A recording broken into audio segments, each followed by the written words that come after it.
Welcome everyone, my name is Tony. I'm with Vitamin C Photography, and I'm really stoked because today we're giving away this 24 by 30 inch canvas print of the shot I took a couple months ago. To enter, there's going to be a link on this video. Just click on the link, provide your email, and you're going to be all good to go. Just make sure you do so before May 24th, because that's when we'll be calling out the winner. So today we're going to be talking about my process for shooting shore break or ocean photography, and a little bit about this shot in particular, or what it takes to get a shot like this.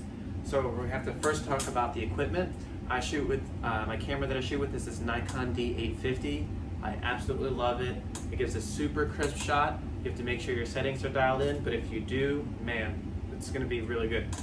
Just as important as the camera you use is what you use to keep the camera dry. When I'm out there shooting, a lot of people assume that the camera is waterproof.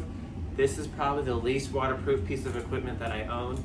I do not want to get this camera wet, so I make sure I do not cut corners when I'm trying to keep it dry. And I use this Aquatech water housing when I'm shooting. Just the camera goes in it, keeps the camera dry, make sure I don't have any issues that way. I would strongly suggest, if you're thinking about water photography, that's a corner you do not want to cut.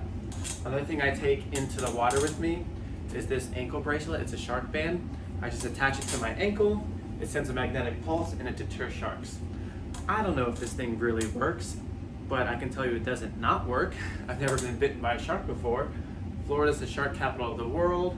The water in North Florida is very dark and murky, so I can't even really see what's in there. It gives me some peace of mind, gives my wife some peace of mind. Even if it just helps a little bit, then I feel a little better for it. So a little bit of what I like to see when I'm checking for the forecast, and I check the forecast probably 10 times a day, looking for trends, looking for wind, is my favorite is low wind, good light, and good swell. And I prioritize them in that order. So for me, having low wind is the best, because it means you're gonna have form in the wave. When you have onshore winds that are really high, usually the water's sloshing around all over the place. It's hard to capture lines. It's hard to capture form. Not only that, you're gonna get worked out there. That's probably tossing you around. So again, low winds is really good. Good light.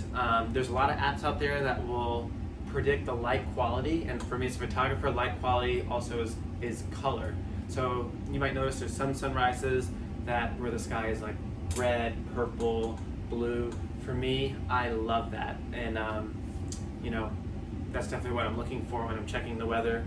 It also helps me determine where to go. If the wind's coming from the north, I'm probably going to go to this spot. If the wind's coming from the south, I'm going to go to this spot. If it's high tide, if it's low tide, those are all decisions, those are all information that I need to make the decision of where I'm going to shoot from.